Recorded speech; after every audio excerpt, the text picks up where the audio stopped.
Welcome back to the Matter of Facts podcast on the Prepper Broadcasting Network. We talk prepping, guns, and politics every week on iTunes, Stitcher, and Spotify. Go check out our content at mwfpodcast.com on Facebook or Instagram. You can support us via Patreon or by checking out our affiliate partners. I'm your host, Phil Rabalais. Andrew and Nick are on the other side of the mic, and here's your show.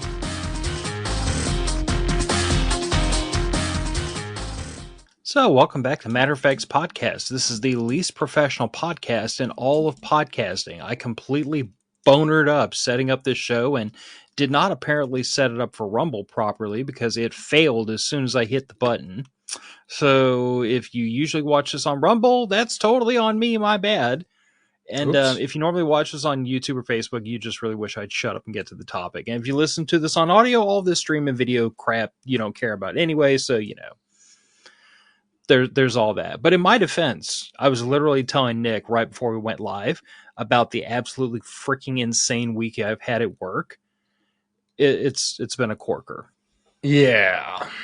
Turns out government shutdown messed up your schedule. Who'd have thought? Yeah, government shutdown has had second and third order effects that are causing things that I normally would be doing 2 weeks ago that are predicated on somebody else doing something, and I'm pretty sure that office is mostly furloughed. So the thing that should have got done 2 weeks ago so I can do my job didn't happen until yesterday morning. So ever since then, it's been kind of like, you know, grab your butt and hold on, hurry up, get all this done 2 weeks ago. But on the upside, I am finding ways left, right, and center because, you know, necessity is the mother of invention, to get things done that used to take days done in hours. And I already had a reputation for being able to get things done in hours that take days.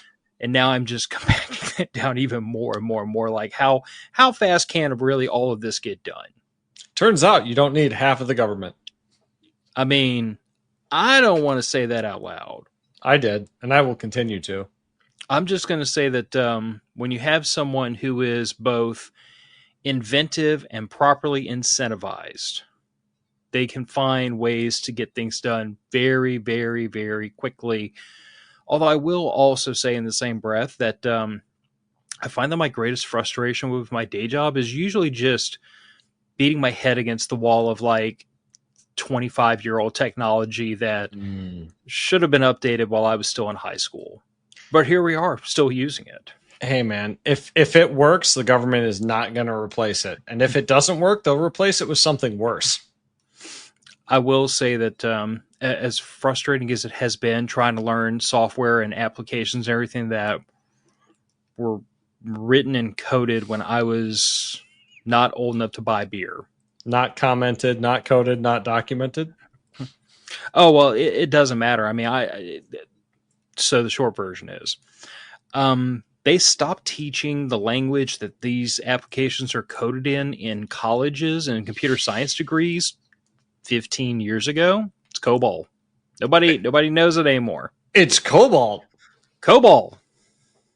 Dude. Okay. Way to pick a loser. I am not a developer. It's not my decision. It's not my no. The craziest stuff I do is like writing mainframe reports, which that's been interesting to learn. Well, you know, at least you got the brain power to fight through it. Well, I am leaning pretty heavily on my experience, like with Visual Basic and, you know, writing macros and writing logical statements in Excel, right. Which some of that skill set transfers over, but it's still the thought process transfers over. The language might not exactly, and the syntax definitely doesn't. But the language and syntax absolutely don't. Yeah, if you understand the way to think through the code, I mean, it gives you a leg up. It's better than starting from nothing. Well, before we get to topic, you'll get a kick out of this. So, in the name of full disclosure, because I'm learning about I'm learning about a reporting application that like was written when I was still in high school. So it's ancient. It works fairly well from what I can tell, but it's ancient and there's not a great user base on it. And I found documentation at a public college in California's website because apparently their payroll personnel system is based on a very similar mainframe and uses the same application. So that's where I was able to find product documentation. Nice. But I started teaching myself how to modify these reports that are already built in there and how to write new ones. And, kind of the mother of invention is necessity. We had a need for these things, and these reports were not built. And the people who built all this stuff retired 10, 15 years ago. And right. Nobody else around except for a handful of people in the agency that really understand how this stuff works. So I've taken it upon myself to learn because I want to know how to make the tool work for me. But in the process of building this report yesterday, I was trying to call down an absolutely incredible amount of information because I needed all these different fields in order to use mail merge. Mm-hmm. Well, the problem is I put all the stuff in there, the report exploded. Just immediately air it out. I was like, okay, usually when this happens, I've done something dumb. So I went through and checked everything I put in, all of the print statements and everything, print this field, yada, yada, yada. Figured I misspelled something, dropped a character. Yeah, the typical errors.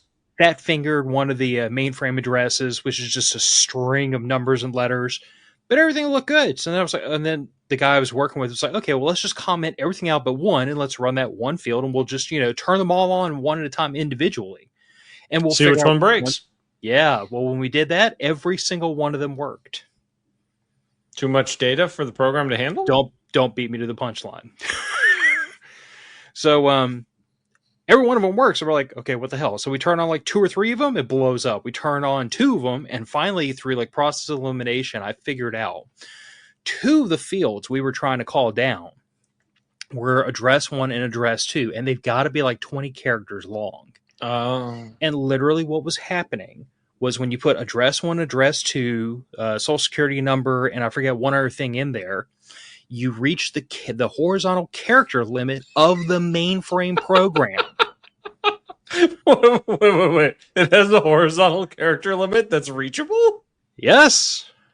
When was this installed?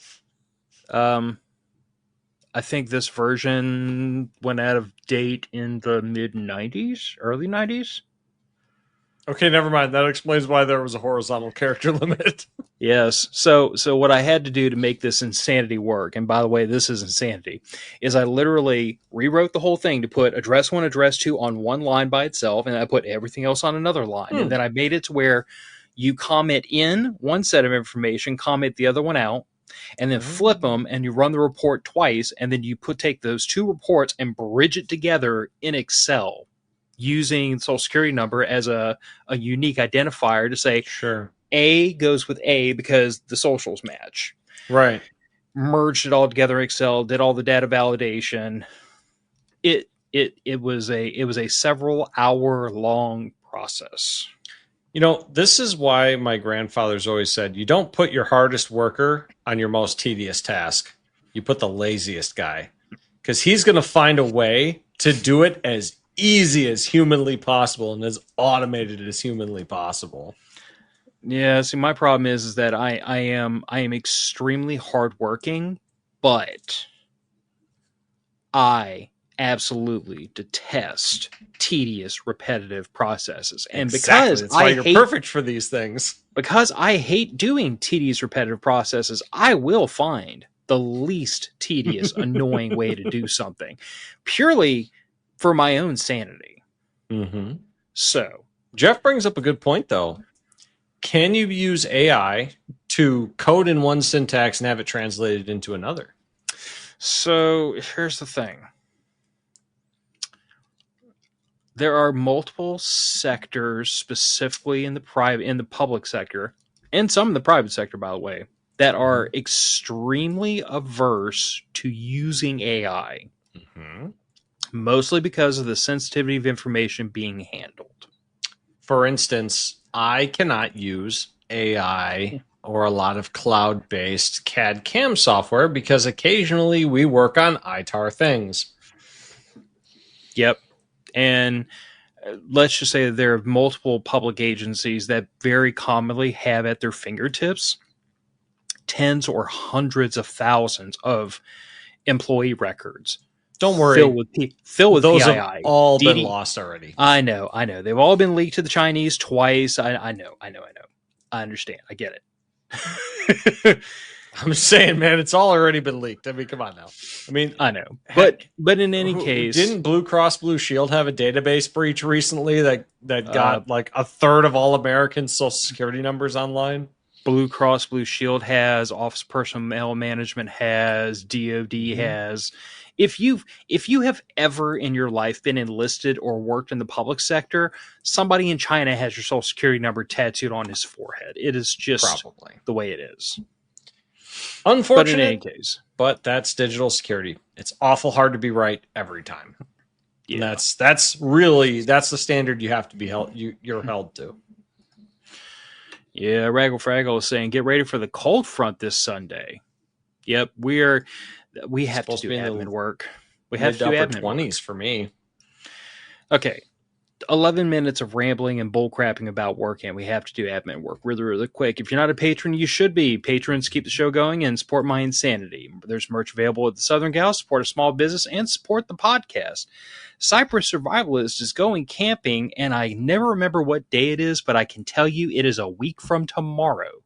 The 14th. Today, yes, the 14th, we, the Before board members, and my daughter are going out to Bogo State Park.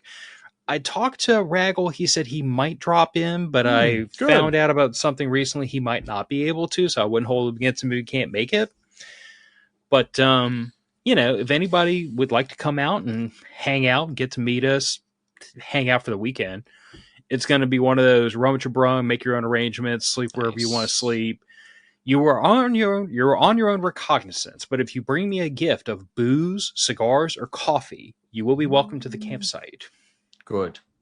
Bribery is encouraged. It's not bribery. It's called paying your dues. No, and it's within bounds. And in honor of the main topic, I did not silence my phone. This is the absolute least professional I've ever done this podcast. It could be worse. We could have already had the show go down because of the intro video again.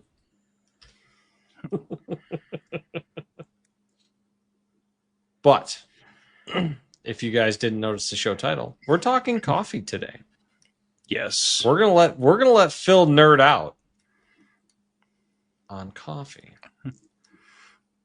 Yes, but first you're going to talk and tell me everything you know about coffee while I look something up really quick. So what I know about coffee is extremely limited. Typically, it comes pre-ground in either a bag or a can. You put it into the pot with some water, and you hit a button, and it starts. Now, I'm very familiar with terrible coffee. All my blue-collar brothers out there, fire and EMS, police, you guys know bad coffee.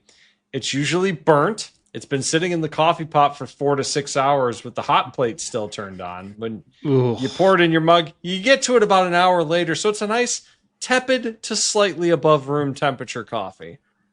Oh, that's work coffee for you. I mean, my coffee at home's better, but it definitely still goes through the machine pre-ground. You poor unfortunate soul. I've heard some people throw ingredients into it. The correct way to drink coffee is black. I will respectfully disagree. So in the name of full disclosure, I drink coffee with milk, with sugar, black. I drink coffee. Creamer goes bad in the work fridge before people remember to throw it away. So black coffee is the way to go. Well, I mean, I drink black coffee at work. First of all, to control my sugar intake. And second of all, because I put literally nothing in the work fridge at all. But anyway, okay, let's start with where does coffee come from? And the answer is not the store. The answer is a red tin can that you will later use to hold random nails and screws. They don't use tin cans anymore, Nick. They're all plastic. Then how does it hold your nails and screws forever? I mean, I've got 20 plastic cans of Folgers that are all over my reloading shelves. Works just fine. Interesting. I would think the bottom would bust out with all the lead. They haven't. I don't They're know. surprisingly durable. I've got a tin Folgers can full of random miscast 9mm. So anyway, coffee comes from a narrow belt that runs around the globe that is between two specific longitudes that I cannot recall which they are. But if you think about where coffee typically comes from, Colombia, Nicaragua, Indonesia, Mexico, if you draw a band, like a belt around the earth where all those countries are, that is the region on earth where all coffee comes from. Ah, I found it. 25 degrees north and 30 degrees south of the equator. Okay, now the reason for that is somewhat interesting if you're a nerd, which I am. So coffee grows primarily, it can grow outside of that region, but not well and not enough to make a decent yield. But it grows very well in that area because you need a couple things for coffee plants to really, really work well. You need, first of all, a fairly specific climate and some kind of altitude. Coffee does not grow well at sea level. Coffee does not grow where it gets cold and you have frost. But what you need to make coffee plants really work is you need a place that has a pretty much a tropical climate, but you need elevation because think about what happens at elevation. When you're up at a high enough elevation and it gets nighttime, it gets very cold. Mm-hmm. But then as soon as you get back in daylight, it warms right back up, right? Yeah. And you need that temperature swing, not a frost, not like a winter, but you need that temperature swing from day to night. And I forget exactly the biochemical reasoning for that, but it's something to do with it makes the coffee plants fruit, but it slows down the maturity to have that temperature drop at night. Interesting. So that is why all coffee comes from this very specific region on the globe, all the way around the globe. Like from Colombia to Indonesia, all the way around the globe, that belt is where all coffee comes from. So by definition, if you don't live in that area, coffee is 110% an import, period. It's not like most products where like it's cheaper to harvest it or cheaper to grow it or it's cheaper to process it and then we import it in the name of convenience and globalism to have it at a lower cost to a higher cost of living place. You cannot grow coffee in our climate without a greenhouse. And even then, there's been attempts to greenhouse grow coffee. Like, I know there was an attempt in the United Kingdom, and the yield for the coffee was like 30% lower than it would have been in its native climate. And that was in a greenhouse that was temperature controlled as close as possible to mimic the natural climate. But the best it got was a 70% of the yield. So could it be grown at our climate? Yes, but it's not well. Yeah, and I guess the question there is it economically viable? Because a lot of those areas are lower income countries, so it would be far more economically viable to just import it.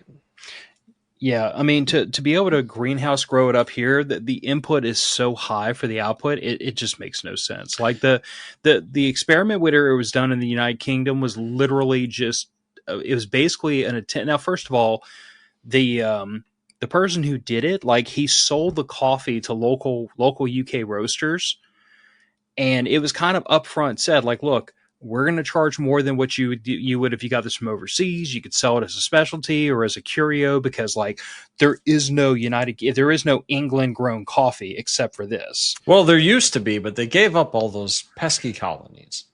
Yes, well, none on the island. Put it that way. True. So, like I said, it's kind of an interesting situation right there where coffee is by definition an import, but where the coffee actually comes from, like you've probably seen whole bean coffee, right? Yeah. Well, roasted and unroasted because of the disaster ads. Yeah. So start at... It's like a berry with like a nut inside of it, isn't it? Yes. Well, it's a coffee cherry, technically, but yes, it's a berry. But like let's start at the place most people are familiar with coffee being like ground coffee you put into a machine. Sure. To go one step back from that is whole bean. And that literally, it looks almost like a little brown peanut. Yeah, I would agree with that. To get there, you have to roast it, and you start with a little green peanut, of which there's like 30 or 40 pounds sitting on that shelf back there, because I stock this stuff all the time. But And to get there, it usually arrives here in the U.S. in a burlap sack. It's been on a ship. It got bussed in from another country, but in its home country, the coffee cherries are harvested from the trees. The beans are extracted. They are then sometime. Now, here's where you get a couple decision points depending on the way that plantation does things. They have dry processing and wet processing. You can either wash them or you can just leave them out and basically let them dry out on their own. There's different ways to do it. It does impact the flavor some, and each plantation kind of likes to do things their own way. I mean, is this why having combinations of different sources of beans for different flavors of coffee is important? Not important. It's a decision. When you get to the point of blending coffee, there are two things you could be doing. One is you don't care about the flavor, the little nuances of flavor. You just want coffee. Right. So if you buy like the last 100 bags from this shipment, the last 50 bags from that shipment, you just put it all together in a pile and then you roast it and grind it and make coffee. That's one possibility. I mean, not to begrudge Folgers or any mainstream large scale coffee manufacturer. That's what they do. But that's what they do. I mean, there's a Folgers plant like right down here in New Orleans, and it's literally a refinery.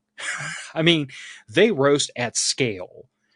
So probably tons at a time, I would imagine, or a continuous process. Yeah. So what they're looking at down there is they don't care. They're not interested in, well, we want 47 of these beans and 26 of these, and we put them together and it makes the perfect flavor. That's not what they're into. They're controlling output via roast, maybe to a degree, like, because they do have some Colombians and coffees and everything. But I would venture to guess that even looking at like the Colombian coffees, they're not like a single origin from a single lot from a single plantation. It's just Colombian. You know what I'm saying? You know, the interesting thing about that though is I grew up drinking Folgers coffee because the machine shop I started working at 13, they had Folgers coffee. We have Folgers coffee at work now. It tastes exactly how I remember it, which is just mediocre. You know what I mean? It's not anything exceptionally flavorful. It's caffeinated, and that's really what I'm looking for out of a cup of Folgers coffee. And it's relatively brown liquid. I mean, there's definitely a coffee flavor there, but I wouldn't say it has a distinct flavor profile at all. Yeah. Maybe that's why. I mean, it's kind of like, what does chicken taste like? It tastes like everything. Sure. And again, I'm not begrudging Folgers. I've drank this stuff for years. I kind of elevated my taste, but you know, hold on a second. We have comments. Are we going to talk bean brew types? Yes. I know nothing about this. I put the pre-ground in the coffee maker. Okay, I'm going to star that because that comment is going to come back up in just a second. And right. Yes, Raggle, the two beans and the adulterant, and that's the specific word I'm using, that you listed, those are the ones. Matter of fact, is chicory not coffee? No. So because I got scary guy here says chicory is not coffee. Nope. So let's go ahead and throw this up here. Let's unpack it. All right. The two primary types of beans are Arabica and Sumatra. It's Arabica and Robusta. Sumatra is actually it's not a type of bean. I think it's an origin, if I recall correctly. Sumatra was a country at one point, wasn't it? And that's what I'm saying. It's an origin in the way that like you have Mexican coffee, which is coffee just from Mexico. But Arabica and Robusta are Colombian, not Bavarian, Nicaraguan, Indonesian, so on and so forth. But Arabica and Robusta are your two primary types of coffees. So they're for a long time. If I recall correctly, Arabica was, I'm drawing a blank now. One or the other was in very common usage for a very long time because of the flavor profiles, and that's just what the market preferred.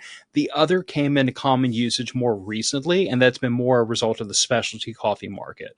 But those are both coffee. Chicory is not coffee. But here's the thing. So here's where chicory comes in. Chicory is actually something that grows native down here in Southeast Louisiana. And you and other people have probably heard of coffee with chicory, right? I have not. Okay. If you ever come, I have not. if you and your wife ever come to New Orleans, you will probably, like, you might have to go to New Orleans, French Quarter, Café du Monde, but you will find coffee with chicory. Chicory is a very, very acquired taste. But chicory is almost more attuned to like it's almost more like, I want to compare it to like a tea, but it's not like tea leaves. Are we blaming the French for this? No, being that it's really only in that quarter. This is not actually a French thing. It grows native to Southeast Louisiana. It sounds like a French problem, though. Here's the thing. So chicory was actually not originally used in tandem with coffee or drank standalone. What happened was American Revolution, Battle of New Orleans. The English blockaded the port of New Orleans, right? As you do, One of the first things that they couldn't get into port anymore was coffee, and that is a bit of a problem for we French folks down here. We like our coffee. So to stretch out the available coffee store, it was very common in this area to adulterate or use an adulterant, basically to mix some chicory with coffee to kind of spread it out a little bit. Think of it like if you have really good stuff from your local non-authorized pharmaceutical dealer and you mix in a little bit of flour or something to like spread it out a little bit, that's what was going on with the coffee and chicory. And then over time, when the coffee completely... Late war bread was sawdust. Yeah. And then when the coffee completely ran out, people just brewed up chicory. Now, it's an acquired taste. I couldn't say... I mean, I've drank it before and it's not my favorite, but I wouldn't turn it down. It does tend to make the coffee very spicy. Not necessarily in a good way. Like, you've had like really strong black coffee, right? Yes. Okay. This is not... Yeah, like 3 times brewed through 3 different sets of grounds. Yeah. This is not that, though. This is not like, ooh, this is like a really strong cup of coffee. It's like there is something in this coffee that is not coffee. Like putting cloves in something? Not the same flavor, but similar. Okay. Like if you've ever smoked like a clove cigarette. Yes. Okay. So there is no debating that there is cloves in this cigarette. Oh yeah. You know there's something there. Yeah. Same thing with chicory and coffee. It's interesting. It doesn't have like a minty flavor. I don't know how to describe it. It's just chicory, but it's, if you ever taste it, you will never in life ever get that taste out of your head. And I'm going to agree with Dr. Scary Guy. Like, Café du Monde is highly overrated. Like, it is the ultimate. I just came to New Orleans as a tourist. I am the most basic bitch. I have to have all the basic bitch French Quarter experiences. I'm going to go to Café du Monde and get a beignet and a cup of coffee. I get it. Do it, enjoy it, have fun. But for really good coffee, Café du Monde is just, I've had just as good, if not better. I mean, but down here we're spoiled for choices. I mean, Folgers, even though I don't think it's great coffee, it's freaking close, so it's reasonably fresh. But you've also got like Community Coffee, PJ's Coffee, which is local, so is Community. I mean, we are really spoiled for good coffee brands down here in Louisiana. That's fair. But anyway, so yeah, that's my whole rant on what chicory is. If you get the chance, I almost want to try it now just because I know it's different. Probably your best bet would be to order Café du Monde. I know is going to have it, but Café du Monde coffee with chicory. You can probably order it and have it shipped to you. Probably. I mean, you cannot have chicory in the Disaster Coffee store. That's not going to happen. I wasn't going to request you do that.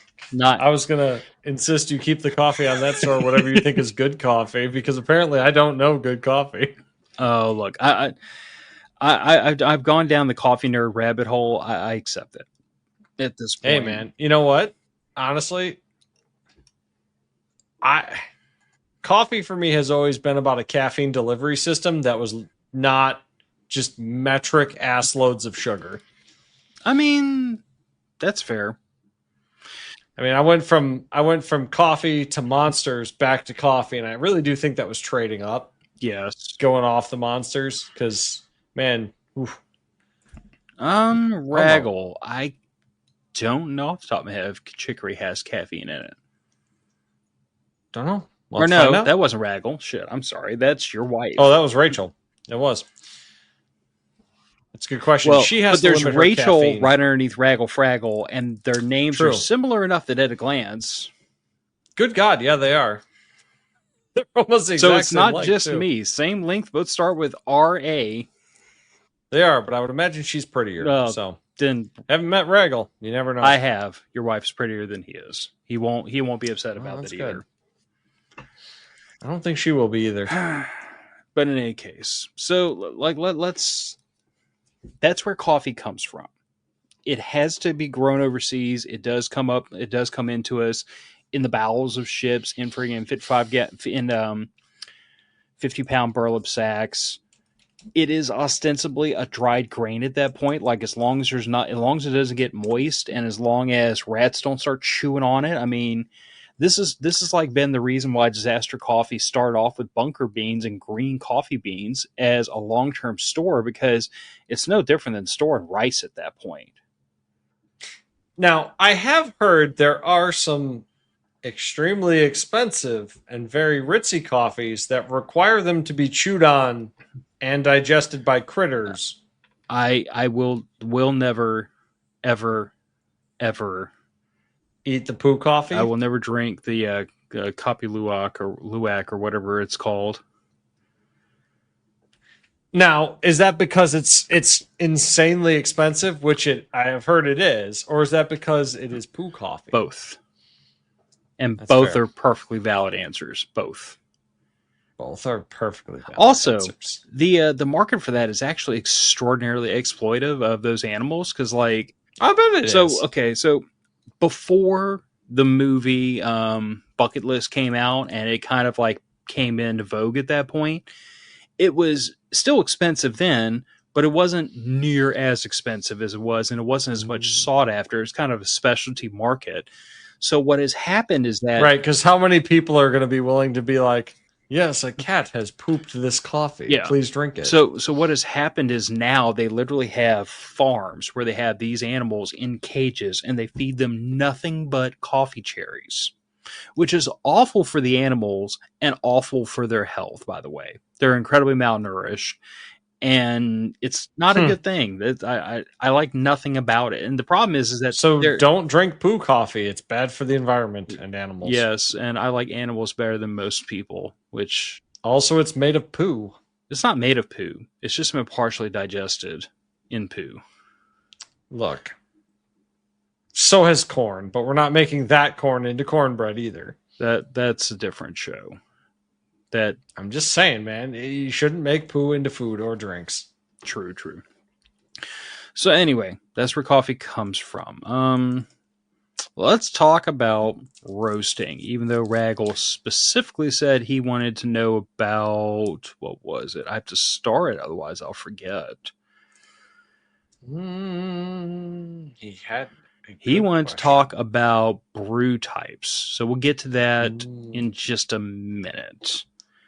So I know you've talked before about your home brewing setups. You've gone through a bit of an evolution in your home brewing setups, haven't you? I mean, I think you started off with like a popcorn maker. So like a campfire popcorn maker for your first kit? No, it wasn't actually that, but let me get through the whole thing. So sure, most people buy your coffee pre-roasted. There's lots of good reasons for that. It's convenient. Most of your roasters have very, very precise equipment. So my whole spiel on roasting coffee is that to roast a single batch of coffee to an excellent end result is art. You're listening to the coffee, you're smelling it, your senses are fully engaged in what the coffee is doing. It's like baking and waiting for that perfect moment to pull the pie or whatever it is out of the oven, so it's not over, it's not under, it's just perfect. Right. That is not science. That is art. That is art, to have that intuition and know that the product is ready to come out. To be fully engaged in the coffee and to like to use your intuition to like there's a certain amount of measuring temperatures and watching times. But at this Right. point in me roasting coffee, most of my senses are engaged in what the coffee is telling me. It's the most fruity, like overgrown nonsense I can express to anybody, but I'm listening to and smelling and watching the coffee more than I am watching a stopwatch. Well, I think part of it has got to be the scale you're doing it at, right? Because if you have an inconsistency in, like, say, your 1 pound bag of beans, you're going to notice that more roasting however many ounces at a time you're doing. Whereas if you have 10,000 pounds of beans, those little inconsistencies are going to average out, aren't they? Not so much that. So here's the thing. Roasting one batch of coffee is art.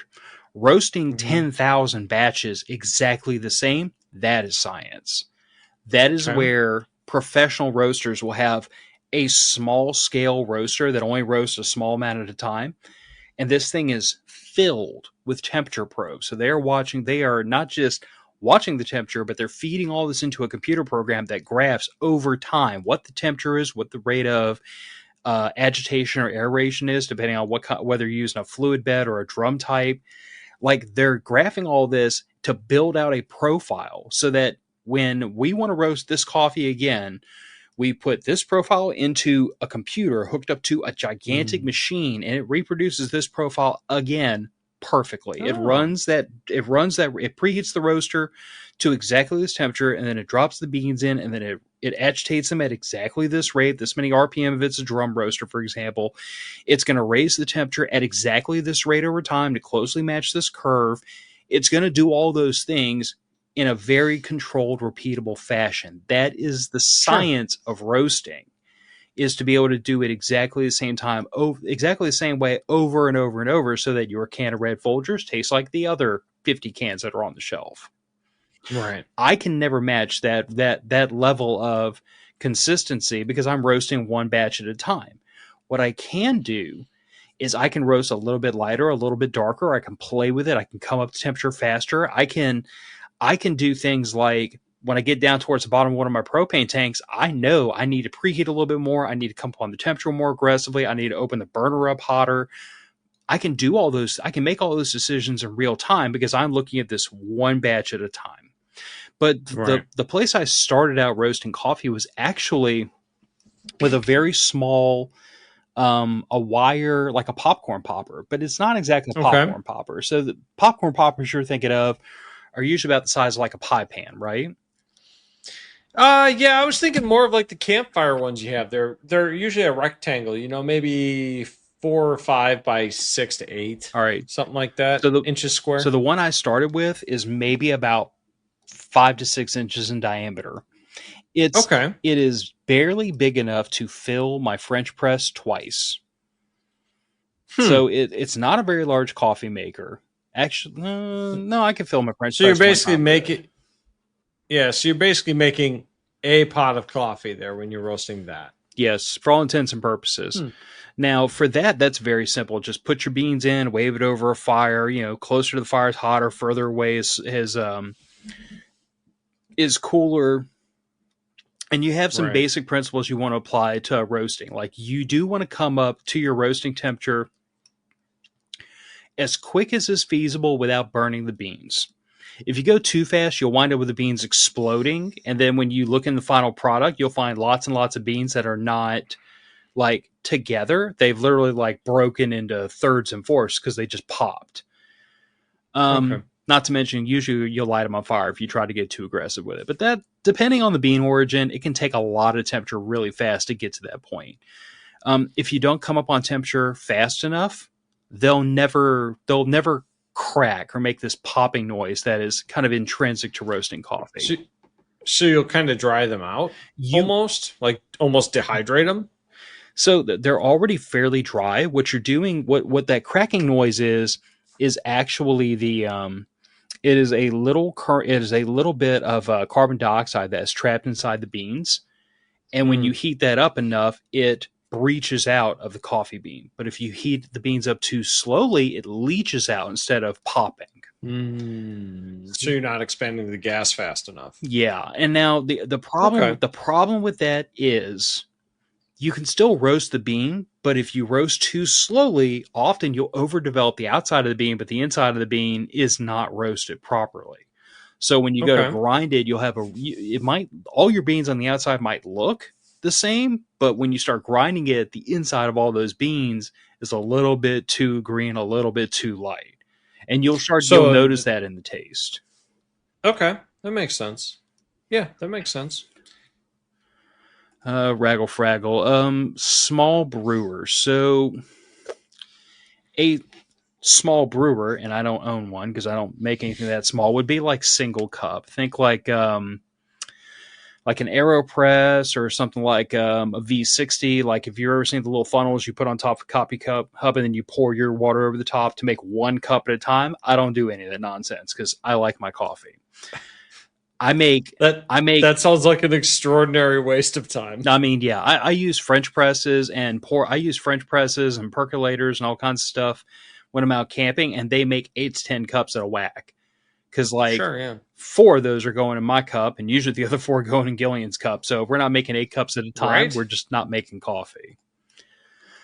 But that's what I started off using. What I progressed to is what's on that shelf back there behind me above my head, which is a fairly large stainless steel popcorn popping pot.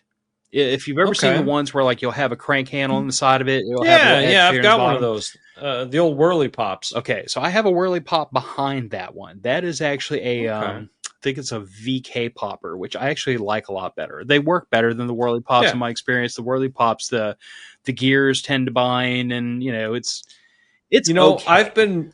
I've been fully intending on replacing my whirly pop for the last 5 years, but it still works, and I just like for the couple times a month we might use it when we're doing a lot of movie nights.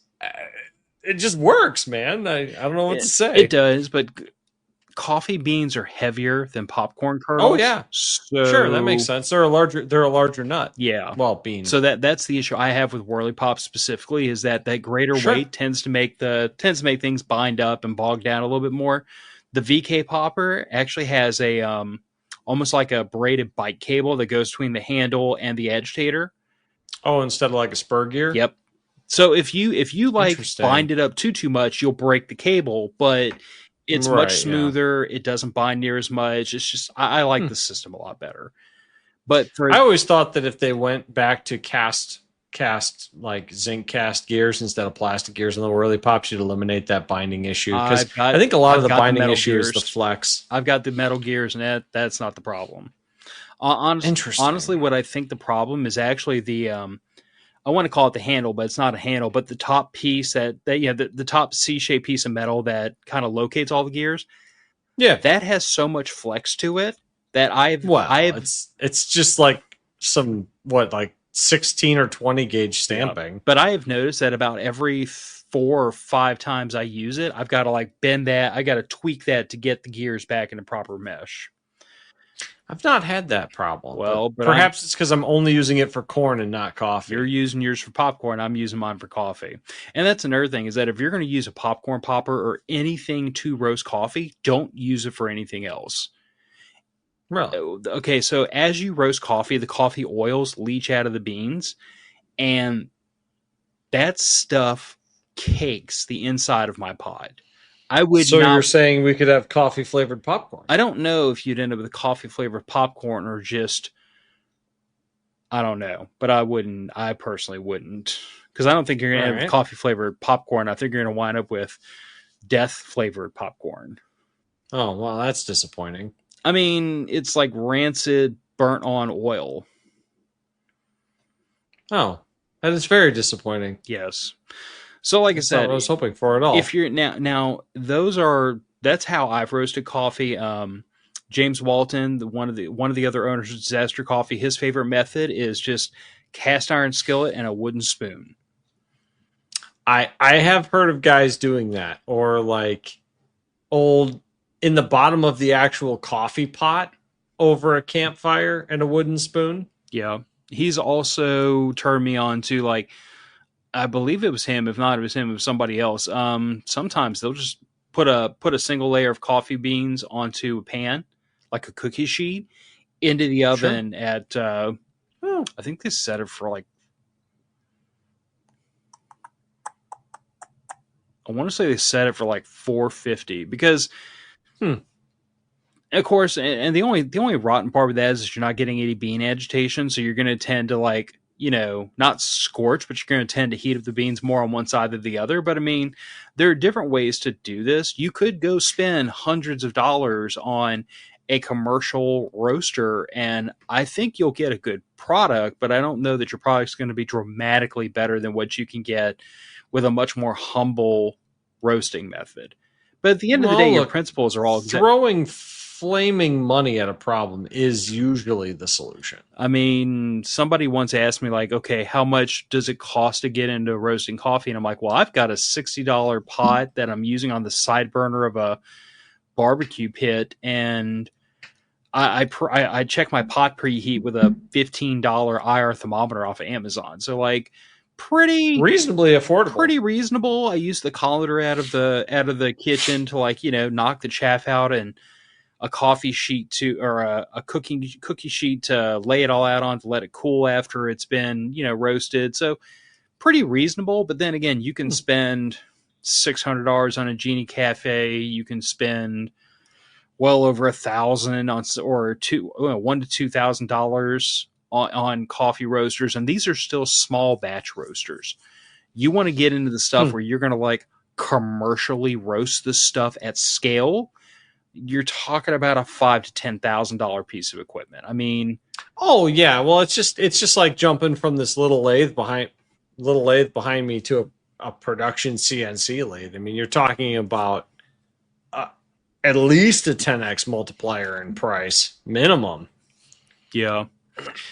But if you want to start roasting at home, like, it's not hideously expensive. I actually have I have an article on mofpodcast.com that kind of details out that whole process and has in it some of the things I've personally used for roasting that I tend to recommend based on my own experience. It's a fun thing to get into. Mm-hmm. If you're a coffee dork, you will get the freshest cup of coffee you've ever had because you can literally like roast it, grind it, and drink it within an hour. Sure. That makes sense. And if you're one of those tinfoil hat wearing survivalist types, then frankly, if you have coffee just already ground, already roasted, sitting on a shelf, it's going to start to lose flavor within a matter of weeks. I've got 40 pounds sitting on the shelf. I am going to be drinking coffee after the rest of the neighborhood has gone to Mad Max. So then I suppose this is a good place to toss in shelf life talk here.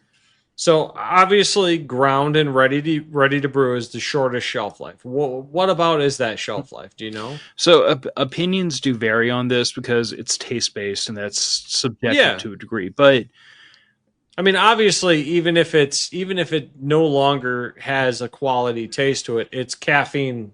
It's still caffeine, but it's going to start to taste like crap. Although it is worth pointing out that eventually the caffeine content will start to flash off. Eventually. Yeah, of course. 7 to 10 days, maybe as much as 14 for like ground roasted coffee. Now, let's stop and think about how long you think that coffee was sitting on the shelf before you got your hands on it. Well, I usually get a 5-pound bag every 3 months. Suboptimal, Nick. Suboptimal. I mean, I think it tastes pretty good, but I've not tried any fresher than that, so what would I know? Whole bean coffee that has been roasted but not ground yet is more in the realm of like 4 to 6 weeks. Okay. Because you remember how we were talking about during the roasting process, there's carbon dioxide trapped inside the bean. So there's still some trapped inside the bean after roasting. It hasn't all been completely pushed out of the bean yet. And because there's carbon dioxide trapped inside the bean, it resists oxygen being able to penetrate into the bean. Makes sense. And if you don't have oxygen, sunlight, or moisture, you have nothing that encourages spoilage. So that is why my wife is diming me out. She says there is a change in how our coffee tastes. I've never noticed. Maybe that's just me, and I am an unsophisticated heathen. I mean, to be fair, I polluted my taste buds with quite a lot of like Army coffee over the years. So Yeah, I don't know, man. I think it's pretty good. Fresh bag to nearly empty bag, but no, I don't it's know. really not 3 months. Jesus Yeah, Christ. roundabout. Oh, it's I like can't talk too much smack because I used to drink it's red. every 90 I days. used Yeah. to drink like red cans of Folger, and I always had one on the shelf and one on the counter. So like, I've also been in a position where I drank coffee that was like well past the point it should have been tossed out. I am So yeah, fairly certain that at work we go through one of those big red cans of Folgers about every 2 months because a lot of us have really cut back on how much coffee we drink. And I'm fairly certain the lady that stocks it buys 6 cans at a time from Sam's Club. so Raggle brings an interesting point up here. There is a kind of this old, I want to call it a wives' tale, that freezing Sure. your coffee makes it last longer. It actually does, but not much. So freezing the Oh, okay. coffee does slow down the rate at which that it does slow down the rate of oxidation in the same way that freezing anything helps prolong it, but it doesn't help it much. So like if you're looking to improve the freshness of the coffee, going from already ground whole bean and grinding it on demand or grinding a couple of days out, that's going to improve your situation dramatically. But to Okay. get to the point I'm at, where I roast coffee typically every weekend, and then sometimes I'll Right. roast an extra batch in the middle of the week, just depending on consumption. I roast 330 grams at a time. You'll have to forgive me for using the metric system. We do use it for things other than bullets on this podcast, but it's rare. But the problem is that everything, Bullets, narcotics. but everything around now, in the name of full disclosure, I also drink espresso, and everything around espresso brewing is done in metric. Sure. That makes sense because it's small volume. Yeah. Well, that and the fact that like when I'm working to perfect like a roasting recipe, I'm looking at things like the before and after weight, and the difference in that weight can tell you what roast level you're at. Well, there's a lot more granularity of data when you're talking about 330 grams versus 10.1 ounces. You know what you should use? Hmm. You should use your reloading scale. Do it by grains, 3,000 grains to a pound. I mean, I could, but I also have a 10th grain scale. I also have a very, very, very precise coffee scale. Very precise. Enough. I do have to disagree with Raggle here. You can't get every liquor by the gallon. That's horseshit. If you know the right people, you can get every liquor by the gallon. Make friends with your local distillery, and you can get cases at a time. Mm-mm-mm. So that's my spiel on home roasting. If you already know that your optimum time to drink is going to be constrained by whether it's ground or it's how old that coffee is, then being able to go from a steady state, which is green beans, and roasting it on demand and then grinding it, that's going to give you a fresher cup no matter what. And it's not a huge time investment. I mean, I want to say like my personal time spent roasting coffee might be 20 minutes a week. Takes about 10 minutes. That's actually a pretty minimal investment. I would have thought it would have been longer than It takes that. about 10 minutes a batch. 15 if you include the time it takes for the beans to like come down from temperature until I can handle them with my bare hands. But that makes sense. Well, yeah, because there's always. So if you said a half hour a week, that's a safe bet. Yeah. I mean, even if you call it an hour a week, it's okay. I waste more time doing things that are less fun than that, to be perfectly honest. We probably all do. So let's talk brew methods. You're familiar with the age-old drip machine, and I use it too. Oh, yes. It works. It makes the brown water. I especially like the fact that it has an automated timer on it, so I can have coffee waiting for me when I wake up in the morning. To quote my brother, it's the magic brown bean water. Yeah. So like there's a group of people out there that think very little of drip machines. I actually like I like drip coffee, and some of that might just be like an ode to my childhood because that's what I grew up drinking with. Mostly more milk than coffee, but still, that's what I started with. I mean, the first cup of coffee I ever had was burnt black coffee, and that is what I had this afternoon. So, Burnt black coffee. oh yeah, the stuff that's in the work coffee pot that's been there since 6 o'clock in the morning. The last time somebody brewed a pot, it's like 2 in the afternoon. Yeah, might as well top her off, and away we go. Raggle, I'm going to put him on word rations if he doesn't slow down. He's doing the good though. Yes, he is. So there is drip. Pour over is what we were talking about earlier, where you have a you have the little fixture that sits on top of your coffee cup. I've never used one because it only makes one cup at a time, and that's dumb to me. That is dumb. And Raggle actually did miss one. Even on the next chat that he just put in, he missed one. He did. He still missed one. There's one not here. We got percolator. What are we missing, Phil? Don't beat me to the punchline, Nick. Don't beat me to the punchline. French press, and percolator are the two that I have in my camping stuff, and I have both because sometimes I have to make a lot of coffee. And that makes sense. Actually, over there on the floor, you see the big silver container. Yeah, that was a purchase for Cypress Survivalist. It is an 80 cup coffee maker. That sounds a great way to get a heart condition.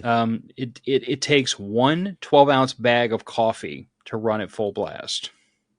Like wonderful. One bag of disaster coffee, rip the top off, pour it in, fill it up with water, and press the button. So you're telling me you can consume 12 ounces of coffee in a day is where you're at? 12 ounces of...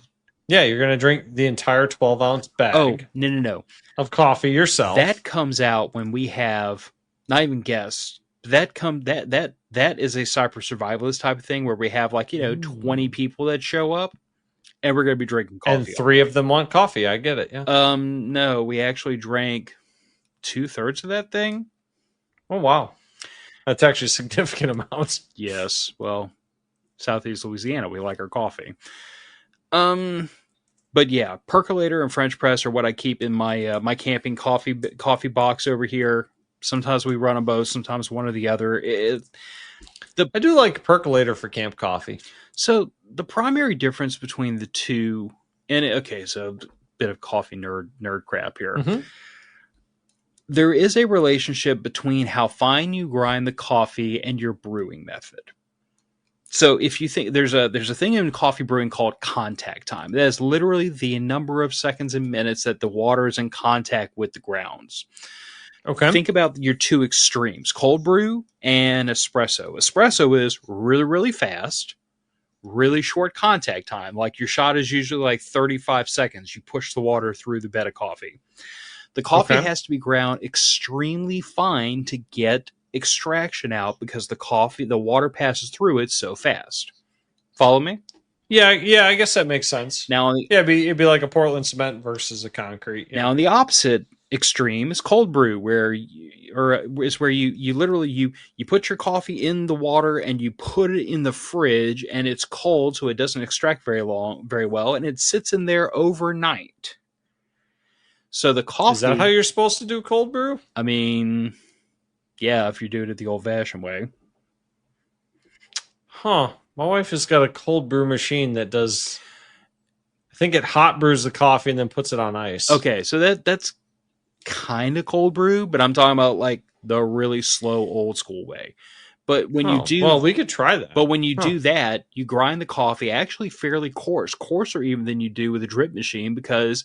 The water's going to sit there all night because the water's in contact with the coffee for so long. So a percolator and a French press are going to technically have different optimal grind settings because with a French press, you put the coffee in the hot water, you let it sit there for 5 minutes or so, and then you press it through. When a percolator, the coffee is constantly flowing over the coffee bed. It's all a little bit different. Now, there is kind of a Goldilocks setting for your grinder where you could just grind it and it works okay-ish in everything. Sure. Except espresso. Espresso's kind of special. All right. But the one coffee brewing method Raggle didn't say, because I don't like this coffee brewing method, is Keurig machines. Is not that very similar to an espresso type grind? Because it's a very short contact time? No, don't ever impugn my fine product of espresso. Well, I wasn't trying to impugn. I was more asking, is? Because it is a very short contact time, is it not? It is a very short contact time. The primary difference is espresso is done under pressure, and Mm-hmm. Keurig is still ostensibly a gravity drip machine. It's just a Okay. really, really fast gravity drip machine. And yeah, So finer, but not that fine? um, in my experience, it's about 2 steps finer than drip coffee. Okay. But on my power grinder, I use setting 12, which these settings mean nothing to anybody else. It's just for Yeah, comparison's sake. it's the volume goes up to 11 joke. Yeah. I use setting 12 for my drip coffee. I use setting 10 for my Keurig cups, and I make my own. I use setting 2 for espresso. Oh, okay. So it's more of like almost a flour consistency powder. Maybe slightly. You want it between Sand? flour and wet sand for Interesting. espresso. There, we'll get into espresso in just a second. Espresso, we could do a whole nother show about just espresso, but none of you nerds care. Oh, I bet you could. But yeah, I say it's different, Raggle, because from a perspective of how you prepare the coffee, it and how it makes the coffee, it is to me fundamentally different. And I'll be the first to say, like, I make my own K cups for work because all we have at work is Keurig machines. I don't like Keurig machines. I think they make a lot of compromises in the name of making coffee. The contact time is way too short. There's not pressure like you have with espresso, so you can get proper extraction. I've never had a Keurig make as good of a cup of coffee as I could make with a drip machine, except for the fact that a Keurig will be done in a minute and a drip machine will take substantially longer to make a pot. Well, I think the whole selling point behind the Keurig is Karen can have her tea, so and Susie can have her hot chocolate, you can have your cup of coffee, all out of the same machine in a corporate setting. I think that was the point of the machine was user friendly, quick, and variability. So what happened? It was never supposed to be a good cup of coffee. It was just supposed to be decent enough at all the things. Yes, and what happens when something is good enough at everything? It winds up being great It's and generally none of them. crap. Yeah. Yeah, it's just generally crap. It's good enough for the office. Yeah. So we're going to end this at espresso. So espresso is this subject that gets even people that are into coffee really wound up, because you do have that camp out there that sees espresso as like something that isn't coffee, but they've never felt the need to try it, or they associate espresso with like these god awful drinks that Starbucks makes that are more sugar and crap than. I've never understood the liking of Starbucks. Now, Phil, have you had just their coffee without all the extra shit in it? It tastes like ass. It does. Now, I'm a man that loves a nice, overly burnt, too hot and or too cold cup of coffee. I will drink them all. But my God, I mean, I will take 4-hour, 6-hour old on a hot plate, shitty work coffee over Starbucks' freshly made and yet somehow still even more burnt to shit coffee. It is where now to back up just a step or two to the whole conversation about roasting. Roasting your coffee really light tends to bring out different flavors than roasting it really dark. Roasting coffee really light tends to bring out the origin flavors of the coffee more than the roasting flavor, if you follow me. If you roast a bunch of different coffees very light from different parts of the world, they will taste notably different. Oh, okay. If you roast all those coffees dark, they all taste like dark fucking roast. Yeah, you burn them enough, they all taste like carbon. I get This is why Starbucks dark roast, this is why the running joke in the coffee community is that if you see like beans that are just burnt to charcoal, it's like, oh, it's Starbucks light roast, because Starbucks just dark roast the hell out of everything, because they buy really low quality beans from importers and roast the shinola out of them so that it all tastes the same when they're done. Also, you ever notice that if you walk into a Starbucks, you can't just order a large cup of coffee? You can't just ask them for their biggest cup of just coffee. It's always a fucking fight. I wouldn't know. I haven't stepped foot in a Starbucks in a very long time. I got a sister that likes Starbucks, and I've had a couple of friends that liked Starbucks, and every time I ended up in one of those places, it was like pulling teeth to just get a cup with coffee and nothing else. So I think the thing is that, like, when Starbucks first really came to market, I think it was a departure from, it was the first kind of really fancy coffee that was nationwide.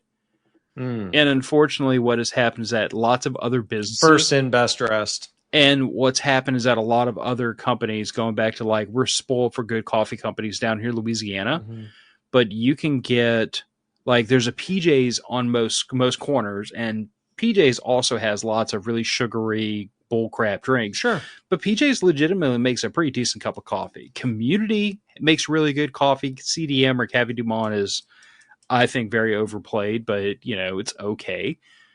But I'm not a Starbucks person. But anyway, so getting back to the whole thing about espresso.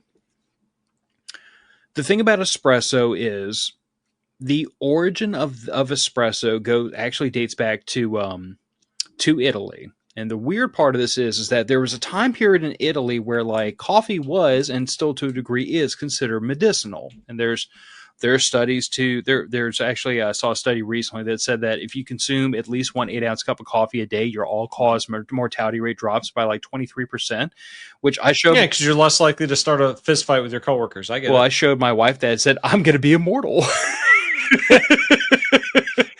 Diminishing returns, bud.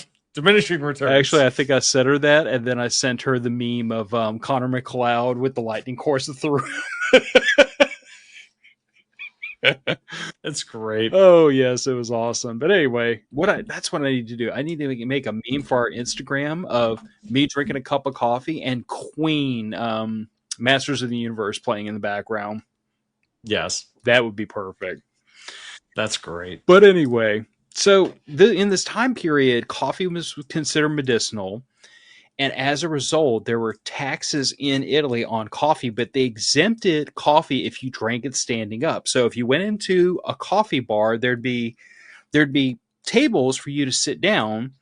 But if you were just like coming in to get your medicinal coffee, you would stand at the coffee bar. And if you stood up to drink your coffee, it was tax exempt. So this was the genesis of this question the Italians had of, like, hey, how can we make this coffee faster so our customers don't have to, like, stand here at the coffee bar and wait for it?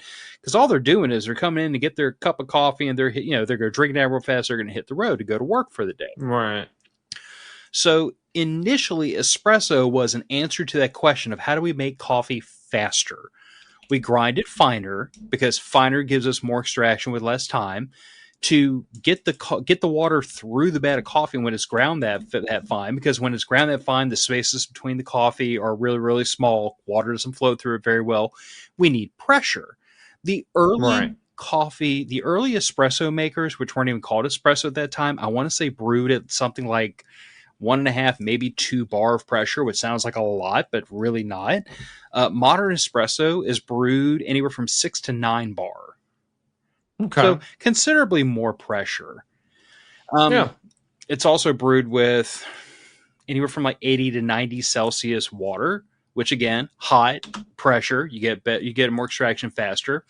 But this was the whole genesis of how do we make espresso. So what espresso is in a nutshell, and the reason I will defend to the death that it is coffee, is because it literally is coffee. But because it is ground up so much finer, because it's extracted under such heat and pressure compared to drip coffee, you do get a very different flavor profile. You get more non-solubles, you get more coffee oil. It's not just stronger, it's noticeably different, because there are people who like drip coffee that don't like espresso, and there's people who will only drink espresso because it is a different flavor, legitimately. I don't know that I've ever tried espresso. So if you go to a specialty coffee store, like, you got to get away from almost any place that's corporate. We have a boutique single location coffee shop in our hometown that's pretty good that we go to now and then. They make a hell of a Danish. If they offer espresso, you could try just a regular old straight espresso shot. Mm-hmm. For the average person, that is so strong. it's not that, like, if you don't enjoy strong coffee, you won't enjoy it, but it might overpower your taste buds to the degree that you don't taste anything other than really, really strong coffee. What you can do is you can have an Americano made, which is literally an espresso shot or a double espresso shot poured into hot water so that it waters it down to roughly black coffee strength, like drip coffee strength. Okay. That way, We made the mistake one time of ordering an espresso blend to throw in our drip pot. Didn't really work out. I mean, it tasted like crap, I thought. But that was probably because we used it incorrectly. so I would have to ask that. I'd have to ask the question when you got this espresso blend, because that's a loaded statement in coffee nerdism. I did not know it was an espresso coffee. It was really finely ground. I do know that. That's what I was looking for. Was if I do believe it was actually meant to be espresso, and I threw it through my drip machine, and it was caffeinated. Yeah, your contact, you over extracted the holy hell out of it. Probably. So the problem, it was strong and it was black. So the problem is, you will hear things referred to as espresso beans or espresso blend, and that is usually just dark roasted coffee, unless it is specifically ground for espresso. The reason I don't know that I would sign off on the idea of buying already ground coffee for use in espresso is that, you remember we were having that whole conversation about the variable between contact time and how fine you grind your coffee, right? Right. So if for example you put too finely ground coffee in a drip machine, the drip machine might back up and actually, like, if you notice, just send a bunch of grounds down to the bottom of the pot. Exactly. Yeah. On the flip side of things, if you try to do that with an espresso machine, like a pressurized machine, you literally won't be able to drive the water through. And I've actually had that experience where I got a little too excited with how fine I was grinding my coffee for my espresso. And I was literally like on the verge of bending the lever on the machine. Could not get the water to go through. The puck was a solid slab of concrete almost. Well, that would be a problem. Now, on the other side of things, if you don't grind fine enough, you will not be able to make enough water pressure, because as fast as you pull the lever down, in my case I have a manual lever machine, as fast as you pull the lever down, the water just goes zoop right through the coffee bed. Contact time goes down to like 5 or 6 seconds. Coffee tastes like water. It's hollow. Hollow's the coffee nerd term, but it's a very under extracted, weak, sad cup of a coffee or a shot of espresso. So since I have a given amount of pressure I'm looking to make and still be able to flow water through this, so that the time between I start pushing the water through and the water's fully passed through the coffee, I'm aiming personally for about 30 to 35 seconds. Okay. That's my equipment. That's my recipe. That's how I know it works. And this is a very like personal, how you figure out how your stuff works. But the way I tweak it so that I don't overpressure and I get that amount of time is by changing the grind setting. Okay. So I go finer to slow down, and I go coarser to speed it up until I get into that range where I'm making espresso. Once you're roughly into a range, you can tweak it up and down a little bit. You can do things like play with what's called a pre-infusion, where when I very, very first start pulling down on the lever, I will just like let my arm hang on it. So I'm making about 1 bar of pressure, not enough to push water through the puck, but enough to get water to kind of like start to soak the puck. And I'll hold that for about 10 seconds. And then I will pull down and hold about 9 bar pressure for about 20 to 25 more seconds, 35 finished. And that gives me the shot of espresso I'm looking for. Gives you your desired result. Brewing espresso is it is equal parts art and science. It's a lot of art because you're going to be experimenting, you're going to be trying different things, you're going to be fooling around with it, but it's also a lot of science in that way. Like if you have the personality where you enjoy reloading your own ammo because it's very precise, it's taking measurements, it's doing this thing 10 different ways and recording your results until you find the perfect thing, that's espresso. Making your friend's 1 MOA rifle shoot minute of other bullet. Yes. But literally to be able to get my espresso recipe to the point it's at now where I can reproduce it every single time because I know what I'm aiming for was a several week, like every night brew a shot of espresso or 2 shots of espresso, try a little sip, pour it down the sink because it was abominable. Like do that over and over and over. I actually had a notebook. I was taking notes. Okay. That makes sense. Because no, it does. It makes a lot of sense. Yeah. But here's the kicker. When you get everything dialed in, I can make, I would think, coffee shop acceptable espresso here in the house for the cost of bunker beans, which are like $40 for a 5-pound bag right now. And I mean, whatever milk and, all the rest of your stuff cost. Sure. More importantly to me, though, is the fact that because I have like all those capabilities here at my fingertips, I can make drip coffee, I can make espresso, I can do all those things. I can have 40 pounds sitting on the shelf at all times. That's been my descent. Well, you can make exactly what you want. Yeah, by having the raw ingredients. But that's been my descent into coffee nerdism because I started out where you're at, which was it's coffee, it's black, it caffeinates me, it's all I care. And then over the course of years, and really it started with Disaster Coffee, even before I was a part owner, when I was a customer, I tried their coffee. I liked it. I can immediately tell the difference between small roast specialty batch coffee that even I'll admit I couldn't afford to drink every day. That was like I called it weekend coffee. During the week, I'd brew the Folgers in the red can because it was cheap and it got the job done. Yeah, exactly. But then on the weekend, when I had time to like sit around in my pajamas with my wife, hang out for a little bit, have a cup of coffee on the back porch, that's when I'd bust out the Disaster Coffee. And now I'm at the point where because I'm roasting my own and grinding it and doing all the work myself, I can almost match that end result. I can match that end result in terms of freshness. But I will happily admit that Disaster Coffee's coffee is definitely like their roaster has got a little bit of a finer touch than I do. He's just flat out better. They're flat out better at it than I am. They have the technology to do better. The technology and the expertise. I'll be the first to admit, I roast coffee every week. I can't hold a candle to the people that are running the roasters behind this brand. I can't. That makes sense. It's their job to get it right. Yeah. So, but I will say that I will. I'll punt that red can of Folgers down a hill in front of you, and you won't even be mad at me. Probably not. I mean, I'd have to try it to know the difference, I guess. Regular has a couple good questions for us here. So one of them, I think you might be able to answer better, Phil. It says, so Disaster Coffee 6-bean espresso. If I buy the whole beans and grind them for my French press, is it a waste of time? So I don't exactly know what he means by waste time, because if you get coffee, it's at least a good life decision. But sure.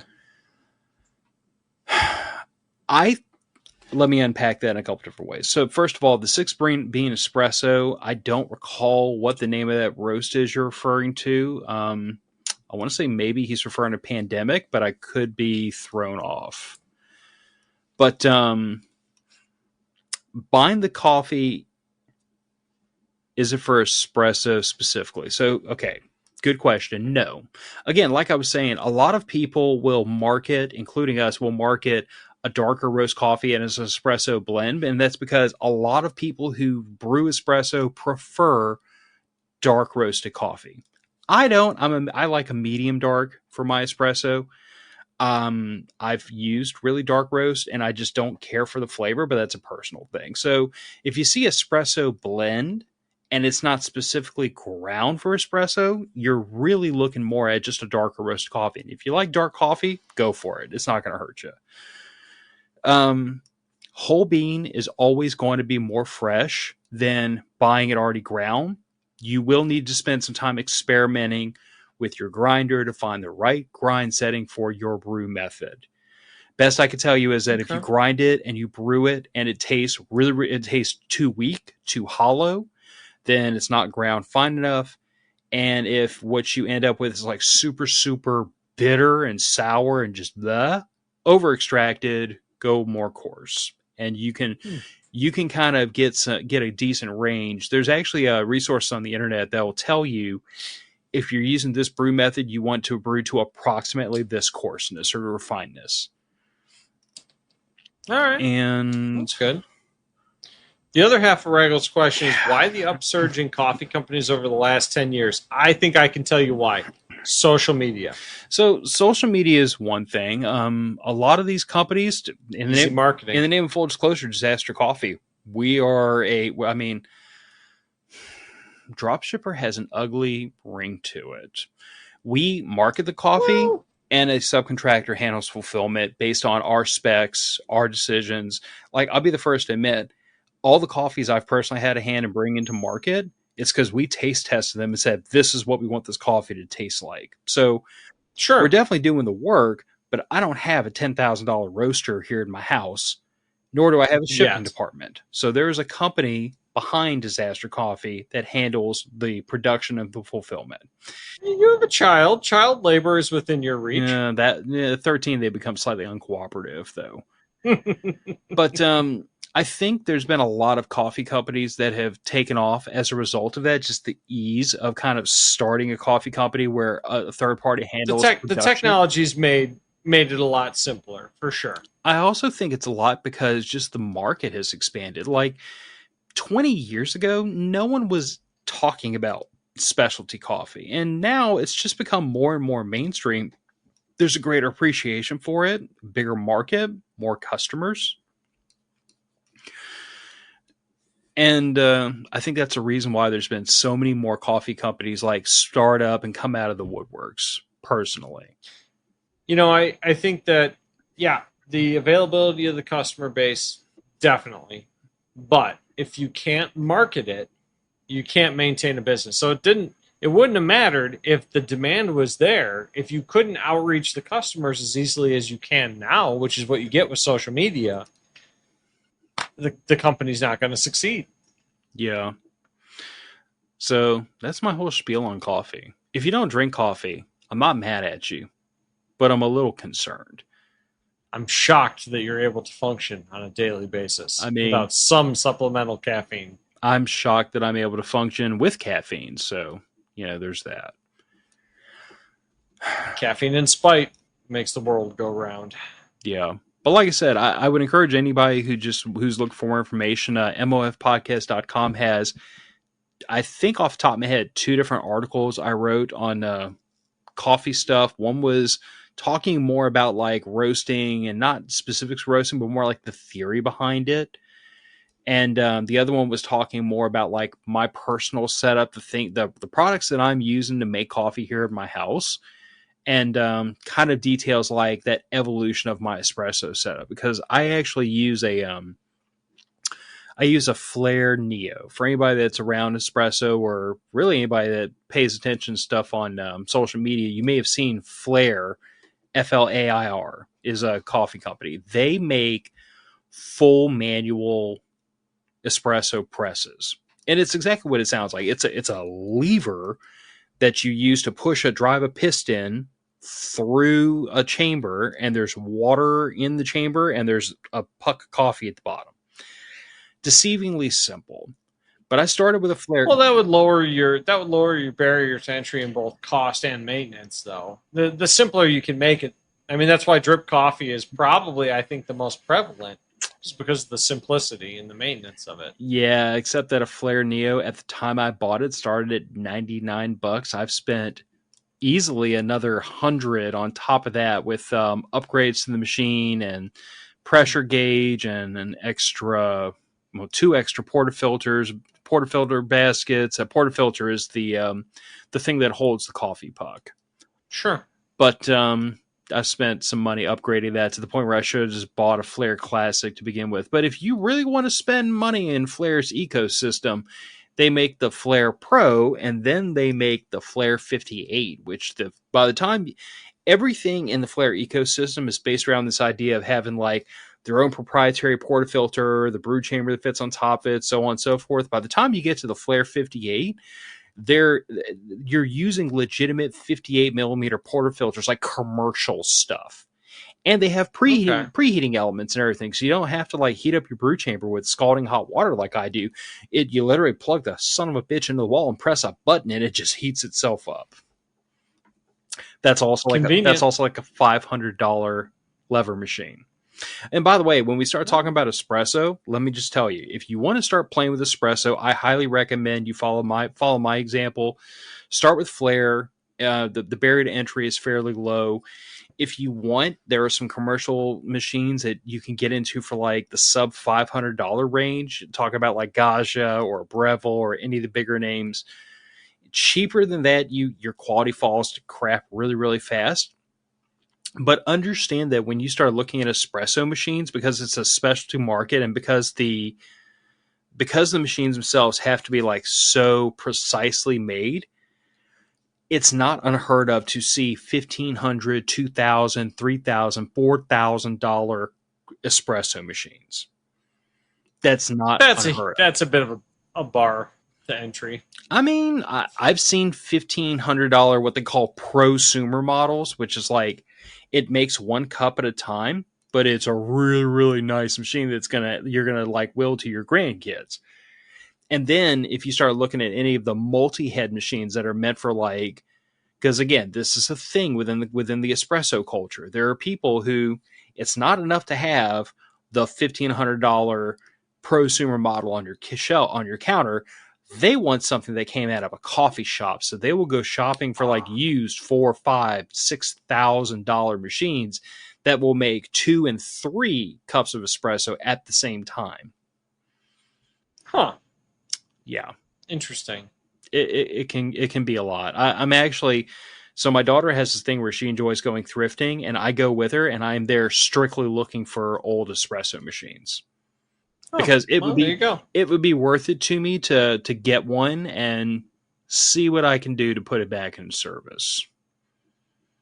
Well, that would be a fun project for sure. And if At not, the very least, you learn something. Yeah, Raggle saying try estate sales. Frankly, dead people's stuff is always cheaper than living people's stuff. Especially some of that espresso stuff. Like I don't want to say it's so specialty, but like there's just not a huge market for it, honestly. Yeah. But anyway. Yeah, I could believe that. So Nick, have I told you more than you ever wanted to know about coffee, or do you have any burning questions I haven't discussed? I have curiosity. I definitely should probably try slightly fresher coffee than what is probably 3 months old coffee on my counter. Bruh. Hey, man, it's gotten me by so far. I'll probably try it. Maybe I'll get some of the whole bean coffee from Disaster here shortly and try that out. I'll have to get a grinder. Because I'm pretty sure my grinder will not make coffee. What grinder do you have?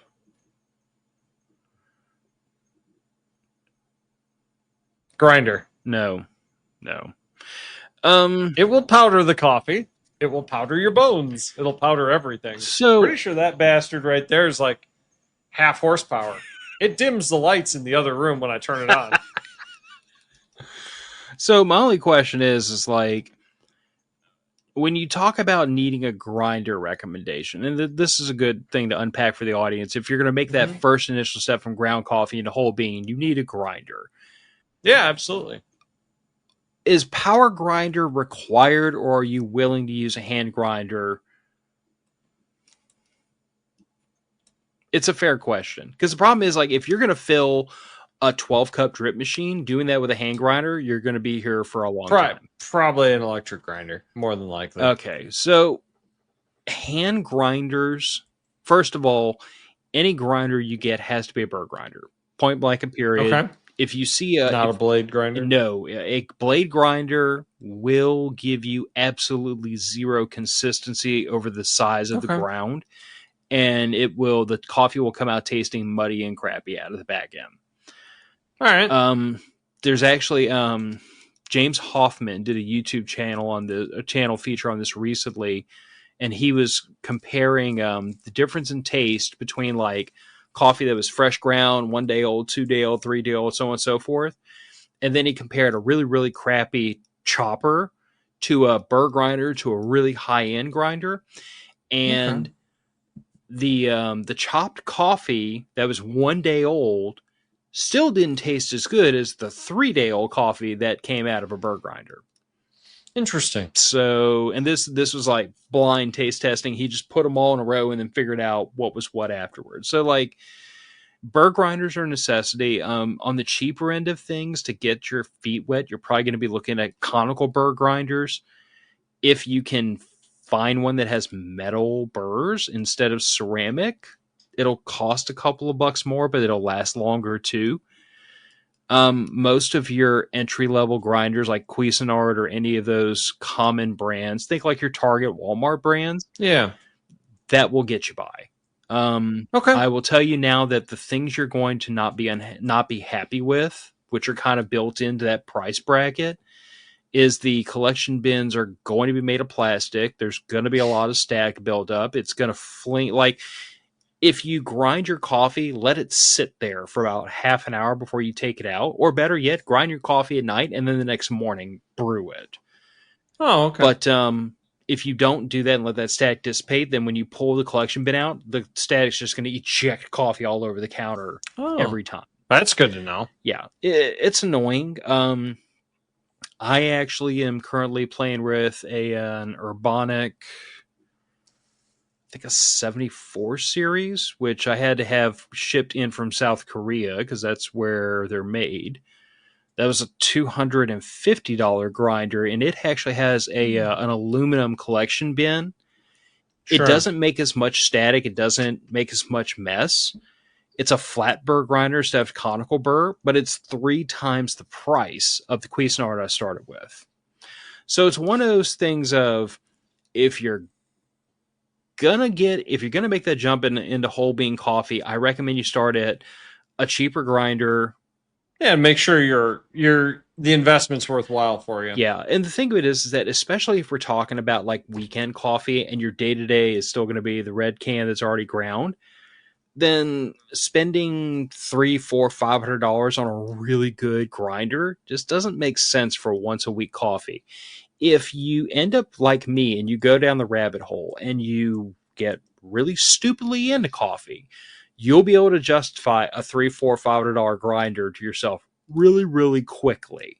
No, I completely understand that. For your hobby, quality tools do make a difference. Yeah. And then on the flip side of things is once you have a grinder, you are only 2 things away from being able to roast your own. You need a roasting pot of some sort, and you would optimally need an IR thermometer so you can like check your preheat temperature on the pot. I'm assuming you already have a cookie sheet and a colander.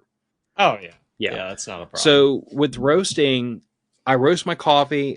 When it's done, I dump it out on the coffee sheet, kind of like, shake it back for it to spread it out. And then I put it under a fan, let the fan blow air over it. And that starts to blow the chaff, which is the outside skin of the bean that flakes off during roasting, blows that out and cools the beans down. Because if you have the beans all mounted up, then the ones in the center are being insulated and heated by the ones on the outside. They're continuing to roast. To cook, yeah. So you do that. And then after that, I drop the beans into a colander and like shake them up under the fan to get more of the chaff out. And then I drop them into a bucket and bring them in the house. Nice. But if you already have the grinder, then you're only really 2 small pieces of equipment away from being able to roast your own. And if you never get to that point, you have the grinder, you can buy whole bean coffee. There you go. Nice. I'm sure I'm forgetting stuff. I told you I could talk about coffee for an hour. It's been an hour and a half, and I know there's more. Hey, we all like coffee. And those of us that don't, you're wrong. And it's okay to be wrong sometimes. Yeah. Well, it is 9 p.m. over here, and I do have a bright and early day of fun and adventure to have at work. So probably going to sign this one off. Sounds fair, man. Didn't talk sources. There are many. They are between the 25th North and 30 South latitudes. I'll tell you what, Raggle, you remind me next week, and I'll get you taken care of. Sounds fair. All right. Matter of fact, it's going to go out the door. I'm going to get up in the morning and I'm going to have coffee because that's about the only way I can mimic adult behavior. And if you also need coffee, then you should check out disastercoffee.com. The link's in the show description, along with a promo code MOF that gets you a discount on your coffee. It's good for anything in the store. And, I mean, try it. If you're looking for a coffee recommendation, like you look at all the blends, you have no earthly idea what you're into, reach out to me and I'll ask you some basic questions, try to point you in the right direction. But the best I can tell you is, like, if you try a medium and a dark roast and somewhere in between those two, you'll figure out what you like fairly quickly. But quite frankly, we have a lot of different roasts in Disaster Coffee Store, and I think they're all at least pretty good. Nice. But I'll be the first to admit, Dark Humor, even though it's our brand, is actually not my favorite. I'm a little ashamed to admit that. I like Bear Blend. Okay. So when we first started this relationship with Disaster Coffee, before Andrew and I became part owners, we were both really, really into dark roast. And since then, I've backed off. I like medium dark now. Hey, fair enough, man. Tastes evolve. Jeff, holding it down for Stuart. He didn't see Stuart, so start over. We refuse, as is tradition. We refuse, as is tradition. One of these days, Stuart is going to ask us to, and we will just end the stream and replay it from the start until that point. That's a lot of work just to needle the old jerk. I think it would be amusing. We'll take it under consideration. All right. Matter Effects Podcast going out the door. Good night, everybody. Have a cup of coffee in the morning. Think of us, and we'll talk to you in a week. Bye, y'all. Good night.